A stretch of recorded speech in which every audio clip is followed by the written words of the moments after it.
දිවයිනට නැගෙනහිර පෙරළබඩ තීරයට ඔබ්බෙන් තියෙන බෙන්ගාල බොක්ක අවට ප්‍රදේශයේ අඩුපීඩන කලාපයක් බිහි වෙලා තියෙනවා. එතකොට මේ අඩුපීඩන කලාපය දැනට ස්ථානගත වෙලා තියෙන්නේ පොතුවිල්ල ඉඳන් කිලෝමීටර් 930ක් පමණ ගිනිකොන දිශාවෙන් තමයි තියෙන්නේ.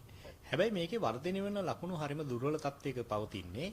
කෙසේ නමුත් මේකේ ඍජු බලපෑම මේ බෙන්ගාල බොක්ක අවට ප්‍රදේශයේ මේ පද්ධතියේ තියෙන හරියේ බලපෑම් කරන්න හැකියාවක් තියෙනවා. ඒක නිසා එම මුහුදු සීමාව, එම ගැඹුරු මුහුදු සීමාව සාමාන්‍යයෙන් තද වැසි, තද සුළං සහ මුහුද රළු වීමේ හැකියාවන් තියෙනවා. සාමාන්‍ය සුළඟේ වේගය පැයට කිලෝමීටර් 60-70 දක්වා ඉහළ යෑමේ තත්ත්වයන් තියෙනවා.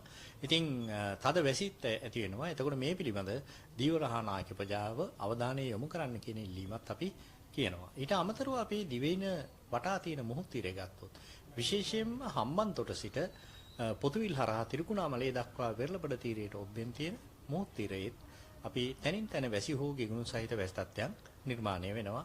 මේ පද්ධතියේ හේතු කොටගෙන දිවයින තුල කාලගුණික තත්ත්වය ගත්තොත් විශේෂයෙන්ම නැගෙනහිර ඌව මධ්‍යම උතුරු මැද හම්බන්තොට වගේ දිස්ත්‍රික්කවල කඩින් කඩ වැසි හෝ ගිගුණු සහිත වැටි හෙට දිනේ තුල ඇතිවීමේ හැකියාවන් තියෙනවා.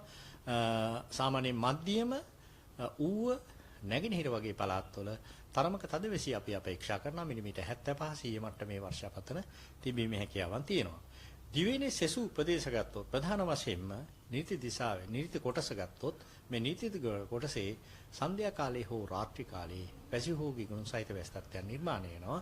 ඒතර මෙම කොටසේ තියෙන වැසි සමහර ස්ථානවලට මිලිමීටර් 50 75 මට්ටමේ වර්ෂාපතන ලැබීමේ හැකියාවන් තියෙනවා.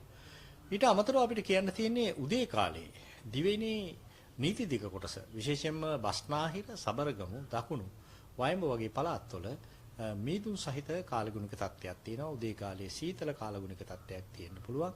ඒතර මෙවැනි කාලගුණික තත්ත්වයක් තමයි දැනට අපිට හෙට දිනේ තුල බලාපොරොත්තු වෙන්න හැකියාවක් තියෙන්නේ.